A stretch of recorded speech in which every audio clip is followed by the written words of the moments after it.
What's going on, guys? It's GBP baby. Welcome back to another video. Apologies for no video yesterday. I've been busy, and as we approach the rest of the holiday season, I likely won't be posting as much, but nonetheless, let's get straight into things. And yeah, I haven't actually looked at the charts since last week Thursday, to be honest. Non-farm payroll was interesting. We did get that buy-side liquidity that I drew our attention to taken out, and then price kind of retraced back inside of its range, which is completely fine. So definitely go check out some of last week's videos, and we're going to start on dollar here on the weekly and take a look at what we can find. So we are in a bit of an awkward position in that dollar's just taken out some significant swing highs from the monthly and weekly. We've had this massive down close week a couple of weeks ago, and we're kind of just entering a little bit of a consolidation right now. What's interesting to take note of is the fact that we have filled this fair value gap in, as in we've traded to the bottom of it, as you can see last week, and now you can see our volumes kind of just hanging around the top of it. So at this point, price can always go two ways, but in terms of biases, it makes things a little bit more difficult. But in order for us to get the best out of conditions like these, we need to pay close attention to our premium PD rates to see how price actually treats them. So what's interesting to me is that we've traded up last week, hit this bearish order block right here, the open of it, and then price obviously came off of it and started trading lower. So if anything, price should continue to do the same if we are to remain bearish, and then that means I'll be having my eyes on this weekly fair value gap down here in the discount. So in terms of our current trading range, I'm looking at this low to this high. And then in terms of discount PDRAs, I am looking down here, and it is typical for price to kind of consolidate at that 50% level of a trading range. So this is nothing new to me, and shouldn't be anything new to you guys either. And let me just quickly check what kind of high impact news we have. But until then, let me just mark out this fair value gap. So this is the fair value gap right here. We'll mark that out, and we'll make that red. And let's get rid of that center line. And then I'm going to put weekly fair value gap. That should be centered. So we have that in the discount. And then in terms of the premium, I am paying attention to this bearish order block and this wick. I would usually look at this wick and look at the 50% level. In fact, but to be honest, we will look at that. It's the same as this range, because what I'd be doing is I'll be drawing out this wicks range, dragging it through, looking at that 50% level. However, we're going to look at last week's because it's pretty much the same level, price level in general. So let's get that marked out. We'll drag that through 351, I believe. And if we're to remain bearish, as in if dollar is bearish, price should respect this consequent encroachment level. So let's get this marked out as weekly consequent encroachment.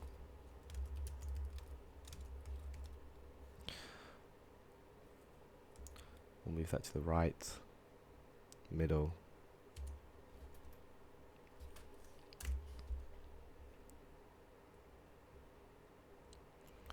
So now we have a premium PD array that should get respected, and we have a discount PD array to work our way towards.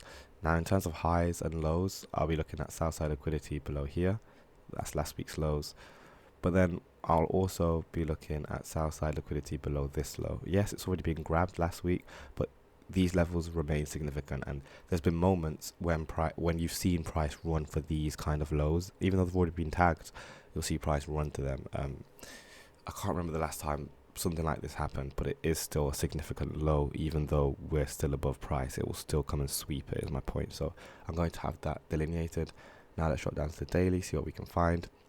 And you can see how we had that massive displacement last week Thursday, and then there's a lot of gapping and such going on up here. So this is what I mean. It's quite messy up here in general, but ideally if price continues to rally the way it did today, so if price or trade higher the way it did today and starts to move its way up here, I do want to see some quite high resistance, as in I want to see it struggle to get up there, and then I'll be looking for price to ideally turn around once it gets up into that premium zone in general.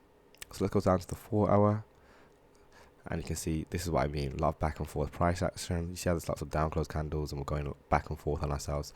This is ideal if we're going to be seeing lower prices, because as far as I'm concerned, price should reach here at the most and then just completely fail. So again, I'm looking for some kind of failure for price. In terms of a breaker as well, because if we're trading up like this, there should be some kind of breaker or some kind of premium thing that we should be looking at. For example, we could look at this gap between this close and this open, and you'll see how that lines up with our level. You see how price respected it here and then traded lower aggressively, and then obviously non-farm payroll. This level should remain just as strong, as in there's no reason we should expect price to be able to trade through it. And that could be that's what I mean. This could offer us the high of the week because it's already a discount. It's already a bearish PD array in that we've seen it act that way. And if we're expecting low prices, this would be nice for price to rally up to, for it to then turn around at. So I am going to mark this out and make it black. And I'm just going to call this an inversion fair value gap because that's pretty much what it is. IFVG. And then what I am also going to do is I'm just going to get the daily dividers up, and then we're going to take a look at that Sunday opening price because, again, especially if you watched my videos last week, you'll remember how useful that Sunday opening price was for me to know that price was going to be rallying on the Thursday and Friday to start, on the Thursday, and Friday to certain levels. So let's get that Sunday opening right here. And then Thursday this week. Oh yeah, the high impact news. Let's see. This week we have high impact news on Wednesday. Oh, CPI. That's fun. CPI, jobless claims, and then we have, and that's it. So I'm not expecting too much movement until Wednesday and Thursday, which is completely fine. Hopefully we have more of a classic week. That would be nice. But again, with this month of December and us running into the Christmas holidays awfully fast, you just got to be careful in general, haven't we? So let me just move some of these much more closer so we can actually see them. We know these are sell side targets. Excuse me. And then I'll need that Sunday opening price also delineated. So let's drag this right through for the week. We'll make it dashed. We'll make it red. Actually, I usually have it dotted. And you can see our price came down as Monday opened, dropped below it, created a low, a high, a low, and now it's rallying above it. So this is classic in terms of wanting to see the high of the week get created on Monday, Tuesday, or Wednesday. So moving into tomorrow and Wednesday, I'm happy for price to continue to rally in the new day and trade up into our inversion fair value gap. Also on the 1 hour, you can see that there is a down close, a nice breaker right here, which also taps into that inversion fair value gap. So we have a high, we have a low, we have a high, and clear displacement. So the fact we haven't actually traded down to this level, it's this level specifically. The fact we haven't traded to that yet, we haven't touched it, it wouldn't surprise me if that's where price is running and making its way towards on Tuesday. So I'll keep that marked out as well as a breaker low. Let's make it orange. And I'm going to write breaker low. And again, let's say you trade into this at a significant time, maybe 8:30 or something like that, then that would be ideal for a nice setup for price to then reverse on that. So we'll keep that delineated. And then if price is to if price is to violate this, so if price trades through all of these levels and starts running, then we're obviously on the wrong side. And then we'll have to start thinking about looking at these highs and these highs to trade to. But right now, this is my first call of action. So this is what I'm focused on. And as soon as if this gets violated, then I know, okay, we're on the wrong side. We're likely going to be long. And yeah, that's why I'll be paying attention to tomorrow. And in tomorrow's video, obviously, we'll be able to take a closer look. So let's go to the 15-minute. You can see just a lot of back and forth price action again, creating that low, high, lower, low, nice little rally. And then we have some nice buy stops above here, relative equal highs above here. So there's no reason we should expect price to be able to touch up into that premium. And again, look at this displacement. Seeing that there like that is giving me confidence that price should be able to turn around from this level. Because as far as I'm concerned, if we are bearish, then price should be able to price should be able to respect that. So yeah, let's get that Monday low now marked out, because this will also be a sell side target as we move into the latter part of the week. Like so. And then obviously we're expecting Monday's highs to get taken out as we move into Tuesday. So that's going to be everything on dollar. I hope that all makes sense. Let's now head on to, GBP USD.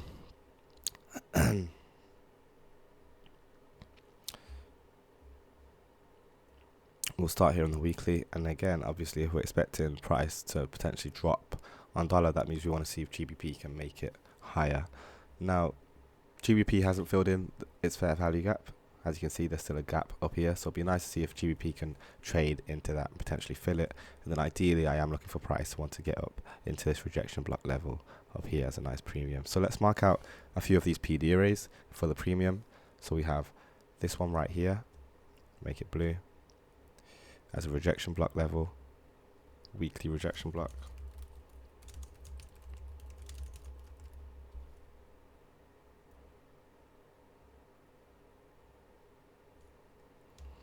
And then in terms of discount PD arrays, I'm looking at this wick again. Price should be able to respect the consequent encroachment of it if we are bullish.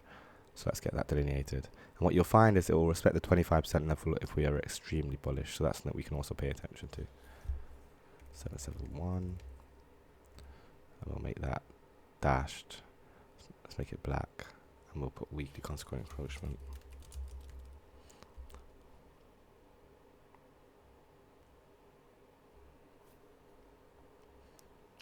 Like so, cool. And now let's drop down to the lower time frames and see what we can find.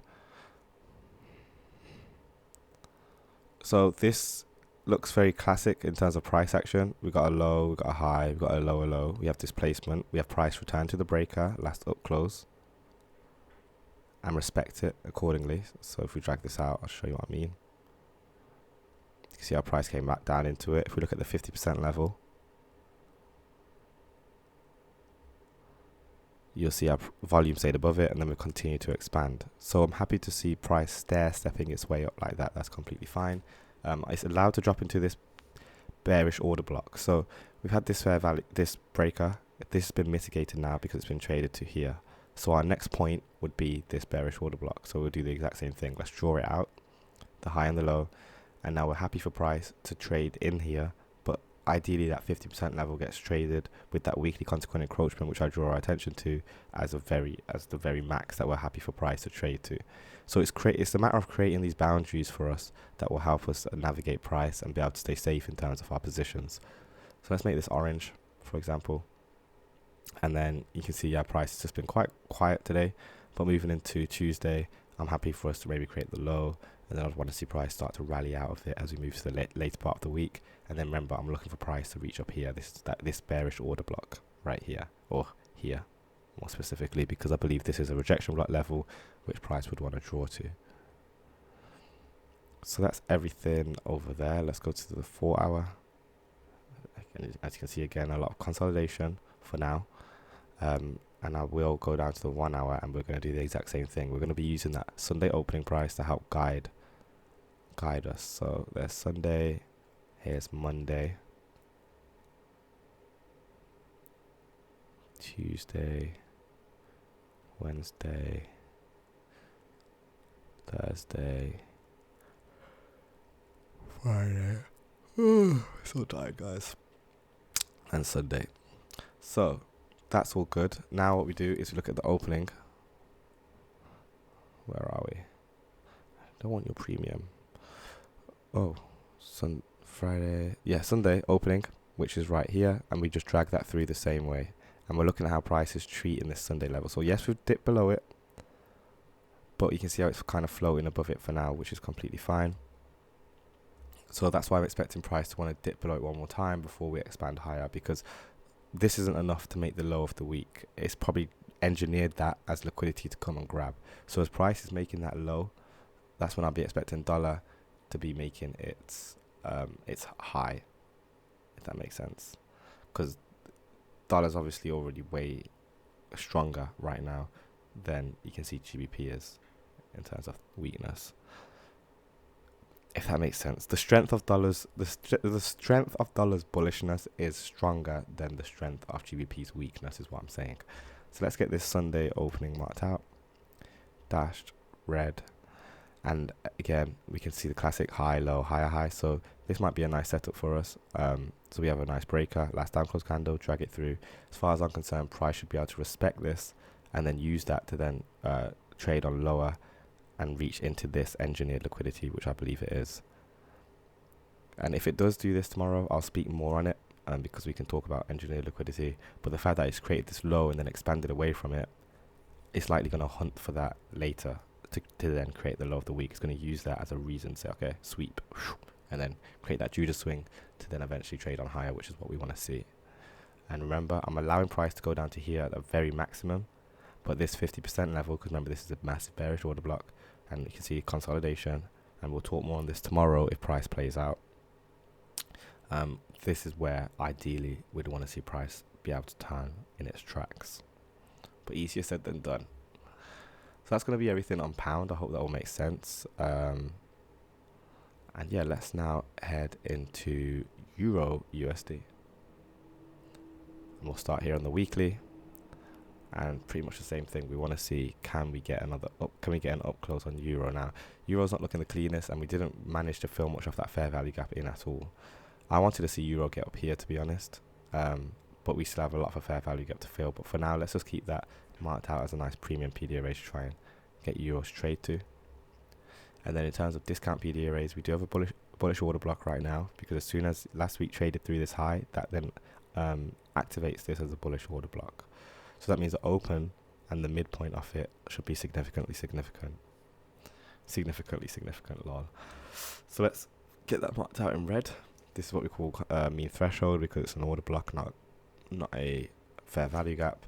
And then I'm happy for price to drop down into here, but I don't want to see it spend much time. Why? Because I'm looking for higher prices on Euro, in line with dollar, ideally. Remember, creating some kind of high and then being able to trade on lower. So let's go to the daily.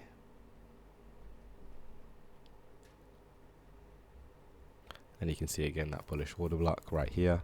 And you can see how we're kind of consolidated. Euro's struggling quite a lot right now, so it's not really the cleanest of pairs to be trading. We do have high impact news on Euro that might loosen it up and allow it to move a little bit more. But generally speaking, we're seeing price stack again. So we have this downwards, down close, then this down close. Then we come, make this down close, and price is still stepping up. So we just need to see continuation of this sponsorship. This is sponsored. This is then sponsored. Now we need to see, okay, can these bullish order blocks hold their ground almost? It's like a fight. There is a little inversion fair value gap that we can drag through and take a look at, because look at how volume respects it. So with that in mind, and this being the very lowest I want to see price trade, this should now act as a bullish fair value gap, as in price shouldn't need to get below this, because we can see it was respected here. Yes, we wicked through it, and this is the danger. The wicks do the damage, but the volume is what's significant. And ICT spoke about that a million times, and we need to take that into consideration. But this is the very lowest I'd want to see price trade, ideally. Any lower than that, and I'll be a little bit suspicious. And at that point, dollar will probably be rallying more than I anticipated. So here's the 4 hour. Again, this is not nice price action, guys. If you're looking at this thinking, delicious, this isn't it. This isn't it. This is very high resistance. Look at it. So this is why we're just kind of waiting for some kind of sentiment to help drive price. We want to see more driving than this, because this is kind of ridiculous, I'm not gonna lie. Yeah, so let's go to the 1 hour, and you can see a lot of this consolidation. I am looking at it as an original consolidation. We have a breaker, low, high, low, low, and you can see from there price has managed to run out these highs. So with that in mind, price is allowed to return to consolidation, but it shouldn't stay there for long if we're bullish. If we're not bullish, price will be able to drop down below this and start running straight for these lows, and it will do it fast if that's the case. But other than that, I'm happy to remain bullish so long as we're staying above this, and we're going to continue to see price wanting to move away from it and reach to where our nice premium fair value gap from the weekly up here. So I'll do just again get that Sunday marked out, just to make it easier for us. And remember, if we're expecting, what we need to do is we need to go in with a bias. Like, we want to see an up close week, so that means we want to see the low of the week get created on Monday, Tuesday, or Wednesday, and that's already given us a strong bias. So if you're wondering how to make a bias, know if you want to see an up close candle or a down close candle for the week. So now that I know I want to see an up close candle for the week, that means I want to see the low get created either today, tomorrow, or Wednesday. And the fact that we're still above that Sunday opening price, well, we're not, but the fact that we were above it on Monday means that Tuesday or Wednesday will probably be the one to create the low. So right now price is going according to plan. Create the low on the Tuesday or Wednesday, and then see the high get created towards the Thursday. So now we just have to let that Tuesday trade see how it treats this discount PD arrays, and if it's respectful, then there's no reason we can't get long soon after that suspected low gets created to then expect us to try and reach up into our premiums. That's generally how I look at trading. It's about knowing our position in the week at the time of the week and being patient with it. So you see, price didn't spend much time above that Sunday opening. It's a lot weaker than pound. So we might find that euro continues to drop as we move into Tuesday. But again, once it gets here, I'll be playing close tension. Does it turn around? Are we going to get a nice reversal? And that would be ideal. But we're just going to have to wait and see. So that's going to be everything, guys. Thank you so much for watching. Don't forget to drop a like, drop a comment, smash subscribe, join the mailing list, and join me over on Discord. And I'll catch you all tomorrow. Peace.